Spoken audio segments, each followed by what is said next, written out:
Ampere's law हम अब जान चुके हैं कि एम्पियर्स लॉ क्या है। अब हम देखते हैं कि एम्पियर्स लॉ किस तरीके से यूज़फुल है कुछ स्टैंडर्ड या फिर मैं कहूँ जहाँ पे यूनिफॉर्म करंट डिस्ट्रीब्यूशन हो वहाँ पे मैग्नेटिक फील्ड की कैलकुलेशन पे। ठीक है, जैसे हमारे पास ये गॉस लॉ था आपके पास इलेक्ट्रिक फील्ड कैलकुलेशन के लिए जहाँ पे चार्ज यूनिफॉर्मली डिस्ट्रीब्यूटेड था। ठीक है, तो यहाँ पे जो सिचुएशन है मैंने ली है एक लॉन्ग करंट कैरिंग सोलेनॉइड, यानी कि एक इन्फाइनाइट लेंथ सोलेनॉइड है और इसके अंदर एक पॉइंट ओ दिया है जहाँ पे हमें मैग्नेटिक फील्ड चाहिए और आपको ये गिवन है कि small n is basically number of turn per unit length.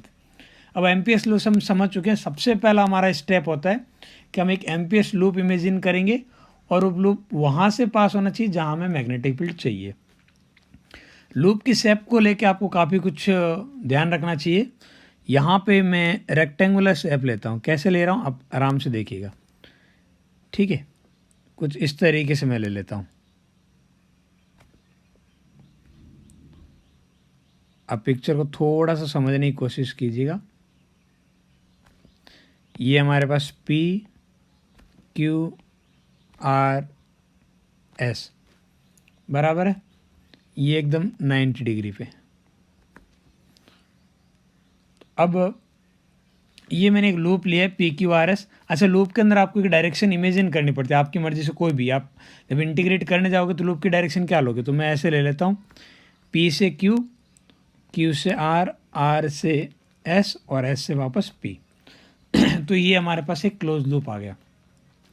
अच्छा, करंट को लेके हमेशा ही सोलेनॉइड में दिक्कत ही रहती है, समझ नहीं आता कि टर्न्स कैसे है। ठीक है, तो यहाँ पे जो इंसान खड़ा है हमारा प्यारा ठाकुर, वो आपको देख के बता रहा है कि भाई करंट जो है वो क्लॉकवाइज। अब आप समझ गए होंगे टर्न किस तरीके से, बराबर है। ठाकुर को देख के लग रहा है कि टर्न क्या है, वो सॉरी करंट क्लॉकवाइज फ्लो हो रही है, बराबर है। अच्छा, एमपीएस लॉ का जो स्टेटमेंट है हम सीधा स्टेटमेंट पे आ जाते हैं। स्टेटमेंट कुछ ऐसे ही बोलते हैं ना कि जो लाइन इंटीग्रल होगा मैग्नेटिक फील्ड का ओवर ए क्लोज लूप, ठीक है, वो होता है हमारे पास mu not times I enclosed. ये स्टेटमेंट था। चलो, तो यहाँ पे हमारा लूप, मैं लूप को अलग अलग पार्ट में डिवाइड कर सकता हूँ ना। अलग अलग पार्ट के अंदर मैं इसे ऐसा लिख सकता हूँ कि ये आपके पास जो लाइन इंटीग्रल है मैग्नेटिक फील्ड का B vector dot D L, इसे मैं ले जाता हूँ पी से क्यू, फिर मैं इसको इंटीग्रेट कर देता हूँ आपके पास क्यू से आर, और फिर हमारे पास आर से एस,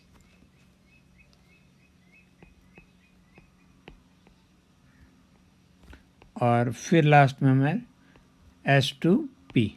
तो इस तरीके से कंप्लीट लूप हो जाएगा। अरे इसे इंटीग्रेशन को मैं 4 पार्ट में डिवाइड करूँगा तो कंप्लीट लूप का इंटीग्रेशन हो जाएगा। ये हमारे पास mu not times I enclosed. ठीक है।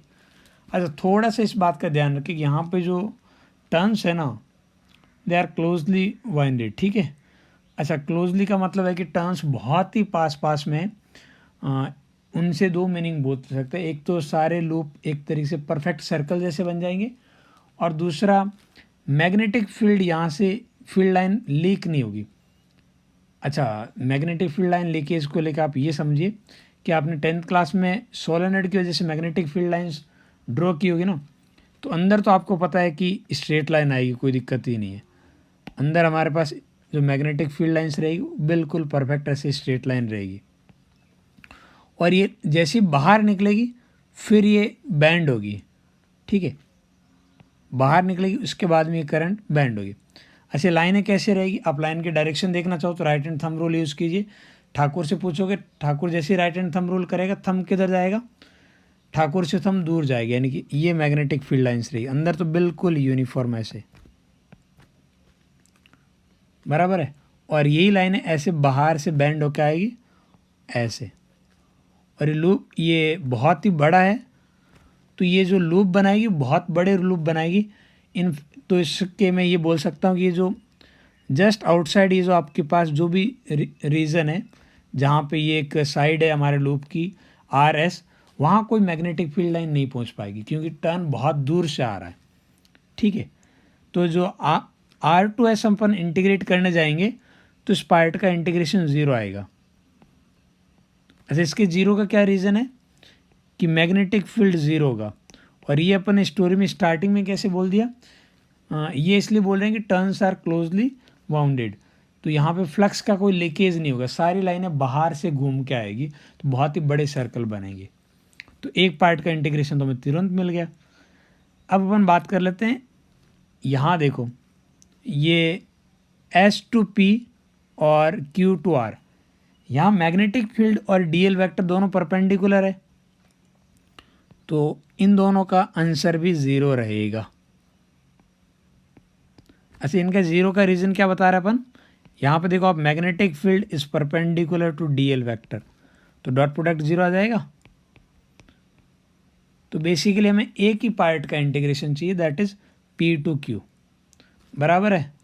अच्छा, P to Q का इंटीग्रेट करते हैं अपन, तो मैं इसे ऐसे लिख सकता हूँ, P से Q इंटीग्रेशन की बात कर रहे हैं, B DL।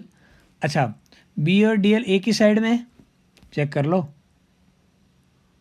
ये DL भी उसी डायरेक्शन में रहेगा। B DL पैरेलल तो cos 0 की वैल्यू 1, ठीक है, is equal to mu not times I enclose. आराम से समझिएगा,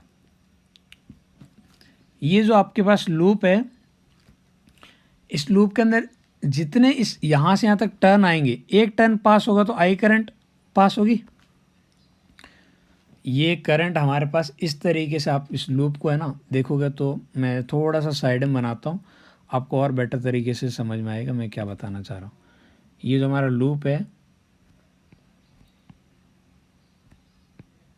यहाँ पे P Q R S, ठीक है, करंट लूप के अंदर से एक ही जगह से पास हो रही है, जो क्रॉस करने वाला पार्ट है ना, वो यही रीज़न है, इसी रीज़न से, बाकी रीज़न से क्रॉस नहीं कर रही है, जो लूप के अंदर से जो पास होने वाला पार्ट है। और अब करंट आपके पास ठाकुर के अकॉर्डिंग क्लॉकवाइज है, तो सारी करंट यहाँ पे इस तरीके से जितने टर्न होंगे उतनी बार करंट यहाँ से बाहर आती हुई दिखेगी। अब यदि एक टर्न हुआ तो करंट रहेगी हमारे पास I, बराबर है। और इतने से रीजन में टर्न कितने हुए, यूनिट लेंथ पे टर्न है स्मॉल n, तो इस पार्ट की कुछ मैं लेंथ मान लेता हूँ, P से Q लेंथ L मान लेता हूँ, ठीक है। तो ये small n multiply by L, बराबर है। अच्छा, अब आगे देखो, B एक जैसा है तो बाहर ले लेंगे, DL का इंटीग्रेशन L अपर, ये P से Q तक की जो लेंथ है वाली है, तो BL mu naught N I L, L से L कट जाएगा, B कितना आएगा, म्यू नॉट N I। यही इनफाइनाइट लेंथ सोलेनॉइड का मैग्नेटिक फील्ड अपन ने कैलकुलेट किया था यूजिंग बायो-सावर्ट लॉ, ठीक है। लेकिन वहाँ पे काफ़ी ज़्यादा टाइम लगा था और इंटीग्रेशन वगैरह भी काफ़ी कॉम्प्लिकेट था। इंटीग्रेशन वाला पार्ट आपको याद होगा, लिमिट को लेके भी काफ़ी दिक्कत थी। यहाँ ऐसी कोई दिक्कत नहीं, यहाँ बड़ी आसानी से हमारे आंसर आ जाते हैं, ठीक है। तो एमपीएस लॉ बहुत ही ज़्यादा यूज़फुल है मैग्नेटिक फील्ड की कैलकुलेशन में, जहाँ करंट सिमेट्रिकली डिस्ट्रीब्यूटेड हो, बराबर है, बहुत बढ़िया।